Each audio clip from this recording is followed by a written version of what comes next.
Connaissez-vous Jésus-Christ? Cette émission livre la vérité de la Bible à ceux qui n'ont pas la foi chrétienne, à ceux qui sont nouveaux à l'Église ou à ceux qui veulent connaître les vérités fondamentales du christianisme.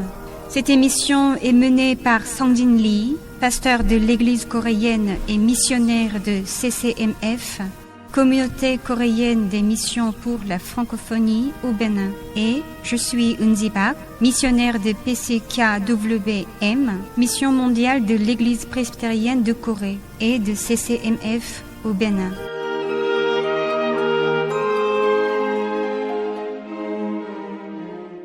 Bonjour, pasteur. Bonjour. Pasteur, Oui. La dernière fois, nous avons parlé de la véritable bénédiction. Nous avons appris que Dieu seul peut nous bénir et que nous ne pouvons recevoir cette bénédiction qu'en obéissant à sa parole. Cependant, bien que nous allions à l'Église et que nous apprenions la parole, il n'est pas toujours facile de vivre selon ses enseignements. De plus, certaines personnes disent ceci. Il y a des gens qui vont à l'Église, mais qui vivent quand même dans la pauvreté et parfois même échouent. Quand on voit cela, on a l'impression que fréquenter l'Église ne garantit pas de recevoir des bénédictions. Parfois, on se demande même s'il faut vraiment croire en Dieu. Oui, beaucoup de personnes pensent qu'en croyant dans Jésus, tous leurs problèmes seront résolus et qu'elles connaîtront automatiquement le succès. Mais en voyant des croyants traverser des difficultés, elles s'étonnent et se posent des questions.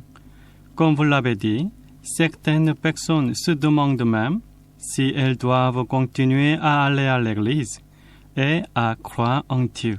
Pasteur, Oui. Lorsque des personnes posent ces questions dans de telles situations, quelle réponse devrions-nous leur donner? Plus une personne est honnête, plus elle semble subir des pertes. Après tout, le royaume de Dieu ne s'est pas encore pleinement établi sur cette terre et l'endroit où nous vivons actuellement n'est pas le paradis. En ce sens, il est peut-être normal que de telles choses arrivent, mais réfléchissons un instant. N'est-il pas préférable de subir des pertes en restant honnête, plutôt que de réussir en utilisant la malhonnêteté et la tromperie? Aux yeux des hommes, une telle attitude peut sembler misérable et être perçue comme un échec, mais aux yeux de Dieu, c'est tout le contraire. Il loue et approuve ce qui reste intègre. Un jour, David a prié et posé une question à Dieu, et Dieu lui a donné une réponse claire. Lisez s'il vous plaît, Psaume 15. Ô Éternel, qui séjournera dans ta tente, qui demeurera sur ta montagne sainte? Celui qui marche dans l'intégrité, qui pratique la justice et qui dit la vérité selon son cœur. Il ne calomnie point avec sa langue, il ne fait point de mal à son semblable, et il ne jette point l'opprobre sur son prochain. Il regarde avec dédain celui qui est méprisable, mais il honore ceux qui craignent l'Éternel. Il ne se rétracte point s'il fait un serment à son préjudice. Il n'exige point d'intérêt de son argent, et il n'accepte point de don contre l'innocent. Celui qui se conduit ainsi ne chancelle jamais. Une personne qui agit avec honnêteté, qui pratique la justice et la vérité, qui ne nuit pas aux autres par des actes malveillants, qui sert Dieu avec crainte et respect, qui ne tire pas profit des autres par des intérêts excessifs, qui ne corrompt pas la justice en acceptant des pots de vin pour accuser un innocent. Voilà ceux qui demeureront auprès de Dieu. Et vous, chers auditeurs, où en êtes-vous? Est-ce que vous vivez selon ces principes? Pensez qu'on peut réussir par n'importe quel moyen, même en trompant les autres et en leur causant du tort, n'est pas une attitude conforme à la foi chrétienne. Réussir par des moyens malhonnêtes et posséder beaucoup de choses ne signifie pas pour autant qu'on a reçu une bénédiction de Dieu. il ne faut pas se méprendre sur l'origine véritable des bénédictions. Si une réussite n'a pas été obtenue par l'honnêteté et l'intégrité, alors elle ne vient pas de Dieu. Ce n'est qu'un piège tendu par le diable et nous sommes tombés dans cet appât. Il y a des personnes qui disent croire en Dieu et fréquenter l'Église, mais qui trompent les autres sans aucun scrupule, accumulent de l'argent par des moyens malhonnêtes et cherchent à s'élever par la corruption. Pire encore, ces personnes osent prétendre que tout cela est une bénédiction de Dieu et s'en vantent. Ce qui est d'autant plus grave, c'est que certaines personnes les envient et désirent suivre leur exemple. Mais, je le répète, ces choses ne viennent pas de Dieu. Ce ne sont pas des bénédictions divines. Jésus a prévenu d'avance que ceux qui le suivent connaîtront souvent des épreuves et des pertes. Il a clairement annoncé que marcher à sa suite ne serait pas toujours facile. Lisez s'il vous plaît Matthieu 10, versets 17 à 18, 22, 34 à 39. Mettez-vous en garde contre les hommes, car ils vous livreront aux tribunaux et ils vous battront de verges dans leurs synagogues. Vous serez menés à cause de moi devant des gouverneurs et devant des rois pour servir de témoignage à eux et aux païens. Vous serez haïs de tous à cause de mon nom, mais celui qui persévérera jusqu'à la fin sera sauvé. Ne croyez pas que je sois venu apporter la paix sur la terre. Je ne suis pas venu apporter la paix, mais l'épée. Car je suis venu mettre la division entre l'homme et son père, entre la fille et sa mère, entre la belle-fille et sa belle-mère, et l'homme aura pour ennemi les gens de sa maison. Celui qui aime son père ou sa mère plus que moi n'est pas digne de moi, et celui qui aime son fils ou sa fille plus que moi n'est pas digne de moi. Celui qui ne prend pas sa croix et ne me suit pas n'est pas digne de moi. Celui qui conservera sa vie la perdra, et celui qui perdra sa vie à cause de moi la retrouvera. Sa croix désigne un instrument d'exécution sur lequel on est cloué et mis à mort. Autrement dit, suivre la vérité en tant qu'enfant de Dieu implique parfois d'être prêt à affronter la mort. Croire en Dieu et vivre selon sa volonté n'est jamais un chemin facile. Mais cela ne signifie pas non plus que nous devons posséder des capacités ou des compétences particulières pour pouvoir croire en lui. Découvrir la vérité, croire que Jésus est le Sauveur et décider de suivre son enseignement demande une volonté et un courage bien plus grand que ceux de n'importe qui d'autre dans ce monde. Celui qui s'engage sur ce chemin doit être prêt à accepter la possibilité d'être plus pauvre que le non-chrétien et parfois d'échouer. Si quelqu'un croit en Dieu uniquement dans l'espoir de recevoir des bénédictions, sans être prêt à faire preuve de détermination et de courage, alors cela revient à dire qu'il cherche simplement à utiliser Dieu pour satisfaire ses propres désirs. Si on fréquente l'Église uniquement dans le but de recevoir des bénédictions, Dieu n'aidera pas à accomplir un tel objectif. Jésus lui-même a dit ceci. Lisez s'il vous plaît Marc 10, versets 29 à 30.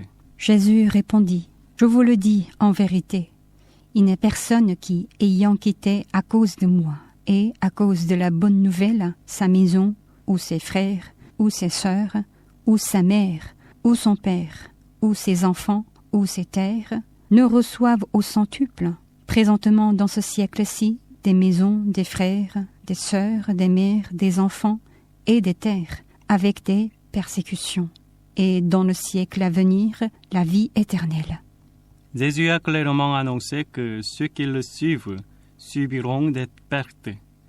Il n'a jamais cherché à cacher cette vérité, ni à tromper les gens en leur promettant uniquement des bénédictions.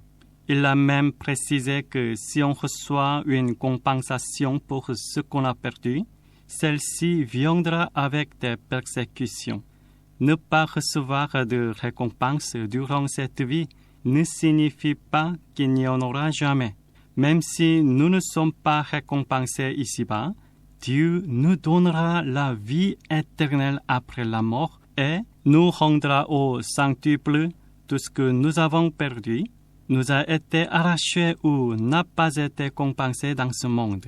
C'est en croyant à cette promesse que nous ne sommes pas découragés, même lorsque nous subissons des pertes au cours de notre vie sur cette terre.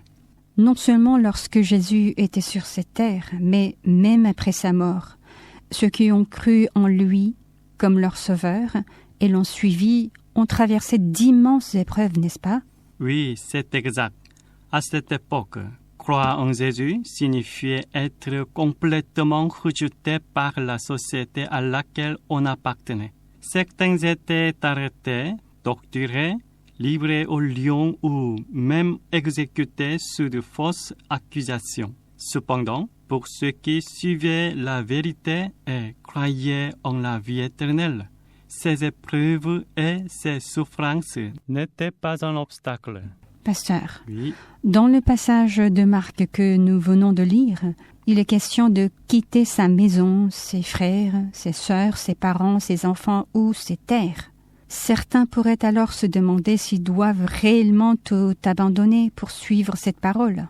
S'ils prennent cela au sens littéral, ils pourraient être troublés, se demandant s'il faut délaisser ses parents, ce qui serait un acte d'ingratitude, ou abandonner ses enfants, ce qui ferait d'eux de mauvais parents. Comment devons-nous comprendre ces paroles? Oui, on pourrait facilement mal interpréter ces paroles. Mais il ne faut pas comprendre ce passage comme un appel à abandonner littéralement sa famille ou ses biens pour suivre Jésus. Ce que Jésus veut dire, c'est que nous devons être prêts à renoncer à ces choses si nécessaire. Si nous sommes trop attachés aux liens affectifs, aux biens matériels ou à nos intérêts personnels, alors suivre Jésus deviendra difficile. Il nous demande donc d'être prêts à mettre Dieu en premier, même si cela implique des sacrifices. Beaucoup de gens pensent que vivre en tant que chrétien est facile. Pourtant, la vie d'un chrétien est loin d'être simple. Obéir à la parole de Dieu n'est pas évident selon la sagesse et le jugement humain. Comme l'a dit Jésus, il peut arriver que nous devions tout abandonner. Il se peut aussi que nos proches ou nos amis ne croient pas en Jésus et le critiquent, rendant nos relations difficiles à maintenir. Croire en Jésus peut également signifier subir des pertes au quotidien et vivre dans la pauvreté. Certaines personnes pensent qu'il suffit de croire en Jésus pour aller facilement au royaume des cieux et que tous leurs problèmes seront résolus automatiquement. Certaines personnes voient des chrétiens qui disent croire en Jésus et aller à l'église, mais qui ne sont pas honnêtes et causent du tort aux autres, constatant qu'ils ne sont pas du tout différents des non-chrétiens. Elles finissent par être déçues par le christianisme. C'est pourquoi ceux qui vivent en tant que chrétiens aujourd'hui ou ceux qui désirent le devenir doivent se préparer à mener une vie totalement différente de leur passé. Ils doivent renoncer sans hésitation à leur ancienne manière de vivre marquée par le péché. Ils doivent démontrer clairement ce que signifie naître de nouveau et être une nouvelle créature. Par une telle transformation, ils pourront témoigner de leur gratitude, de leur humilité et de leur fidélité devant Dieu qui nous a accordé le salut. En voyant une véritable transformation dans notre vie, les autres reconnaîtront l'œuvre de Dieu et seront amenés à croire en lui. Ils pourraient alors dire « Je vois maintenant que le Dieu en qui tu crois est un Dieu vivant. Il transforme l'inutile en utile, le paresseux en homme diligent, le méchant un homme bon. Oui, je reconnais la puissance et la grâce de ce Dieu qui échange les cœurs. Oui, entendre un tel témoignage serait une immense grâce.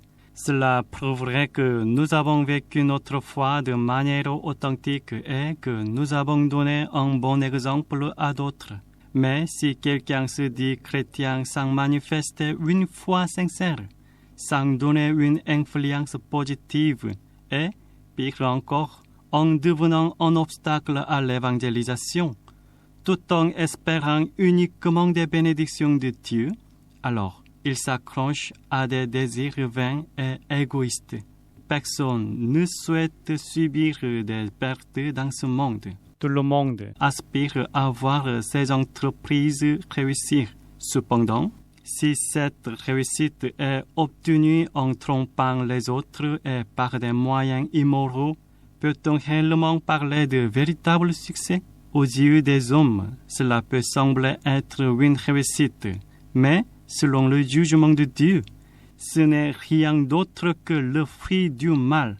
Lisez s'il vous plaît, Proverbe 14, versets 11 à 12. La maison des méchants sera détruite, mais la tente des hommes droits fleurira. Telle voie paraît droite à un homme, mais son issue, c'est la voie de la mort.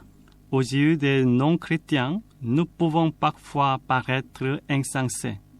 Ils peuvent se moquer de nous en disant « Il suffirait de mentir un peu, de tromper rapidement pour gagner plus d'argent, ou encore d'utiliser son pouvoir pour intimider et obtenir ce qu'on veut. » Pour eux, notre refus de ces pratiques semble absurde. Cependant, la parole de Dieu que nous suivons et l'enseignement de Jésus ne sont en aucun cas une folie. Vivre selon ces principes ne signifie pas mener une vie de perte. Même si nous ne voyons aucun bénéfice immédiat entre nos mains, cela ne signifie pas que tout est terminé. Nous sommes en marche vers notre destination ultime. Sur ce chemin, il peut y avoir des échecs et des difficultés, mais nous ne devons jamais oublier que de grandes récompenses attendent ceux qui persévèrent avec patience et endurance. La richesse, l'honneur et le pouvoir ne doivent jamais devenir le but ultime de notre vie. Ce sont les choses que recherchent les païens. Quant à nous, nous devons chercher Dieu en premier, rechercher son royaume et sa justice et vivre pour cela. Jésus lui-même nous l'a dit. Cherchez premièrement le royaume et la justice de Dieu, et toutes ces choses vous seront données par-dessus. Lorsque Dieu nous demande de renoncer à quelque chose, c'est parce qu'il veut nous donner quelque chose de plus grand et de plus précieux en retour. Nous devons croire qu'il nous réserve quelque chose de bien meilleur. Rappelons-nous que vivre pour Dieu et pour Jésus implique toujours des épreuves, des souffrances et des pertes. Cependant, souvenons-nous aussi que si nous subissons des difficultés et des pertes à cause de notre foi, Dieu nous les rendra en abondance par sa grâce. Il transformera nos souffrances en bénédictions. Lisez s'il vous plaît Matthieu 5, versets 10 à 12. Heureux ceux qui sont persécutés pour la justice, car le royaume des cieux est à eux. Heureux serez-vous lorsqu'on vous outragera, qu'on vous persécutera, et qu'on dira faussement de vous toutes sortes de mal à cause de moi. Réjouissez-vous et soyez dans l'allégresse, parce que votre récompense sera grande dans les cieux, car c'est ainsi qu'on a persécuté les prophètes qui ont été avant vous. Pasteur, Oui. si nous examinons attentivement la Bible, nous voyons que de nombreuses personnes ont traversé des épreuves, des persécutions et des pertes considérables. Oui, c'est vrai. Il y a un homme dans la Bible qui servait fidèlement Dieu, mais qui a soudainement été frappé par une immense souffrance. En un instant, il a perdu tous ses enfants et toute sa richesse. De qui s'agit-il? N'est-ce pas Job? Exactement. Job faisait partie des 3 justes reconnus par Dieu. Il a subi de terribles épreuves, mais à la fin, Dieu lui a rendu bien plus que ce qu'il avait perdu. Et qu'en est-il de David? Après avoir vaincu Goliath, David est devenu la cible de Saül, qui cherchait à le tuer. Il a passé des années à fuir, vivant caché dans le désert, et a même dû faire semblant d'être fou dans un pays ennemi pour sauver sa vie. Après la mort de Saül, on aurait pu penser qu'il trouverait enfin la paix, mais son propre fils s'est rebellé contre lui, épée à la main. Pensez aussi à Daniel et à ses amis. Les 3 amis de Daniel ont été jetés dans une fournaise ardente, tandis que Daniel lui-même a été précipité dans la fosse aux lions. Et qu'est-ce qu'il en est des disciples de Jésus? Tous ont été tués à cause de leur foi en lui. Si nous avons confessé Jésus comme notre Sauveur et avons commencé notre vie chrétienne, nous devons nous attendre à des épreuves et à des pertes. Soyons prêts et déterminés à persévérer dans notre foi. Un jour, Pierre posa cette question à Jésus. Pierre, prenant alors la parole, lui dit « Voici, nous avons tout quitté, et nous t'avons suivi. Qu'en sera-t-il pour nous ?» Jésus leur répondit « Je vous le dis en vérité, quand le Fils de l'homme, au renouvellement de toutes choses, sera assis sur le trône de sa gloire, vous qui m'avez suivi, vous serez de même assis sur 12 trônes, et vous jugerez les 12 tribus d'Israël. Et quiconque aura quitté à cause de mon nom ses frères, ou ses sœurs, ou son père, ou sa mère, ou sa femme, ou ses enfants, ou ses terres, ou ses maisons, recevra le centuple et héritera la vie éternelle. Plusieurs des premiers seront les derniers, et plusieurs des derniers seront les premiers. Si nous regardons notre vie chrétienne avec une vision trop courte et limitée, nous pourrions ne pas en voir toute la valeur. Mais si nous adoptons une vision plus large et plus profonde, nous comprendrons qu'à la fin, elle nous mènera à la grâce et à la gloire. Si nous sommes prêts à tout abandonner jusqu'à notre propre vie pour le royaume de Dieu et si nous endurons les épreuves avec patience et persévérance, nous pourrons recevoir la grâce de Dieu, même ici sur cette terre. Mais surtout, souvenons-nous que c'est au ciel que nous recevrons la récompense éternelle que Dieu nous a promise. De plus, comme le pasteur l'a mentionné tout à l'heure, si Dieu nous demande de renoncer à quelque chose, ce n'est jamais en vain. Il nous prépare toujours quelque chose de meilleur et nous récompensera au-delà de ce que nous pouvons imaginer. On se retrouve au prochain épisode. Pasteur, merci.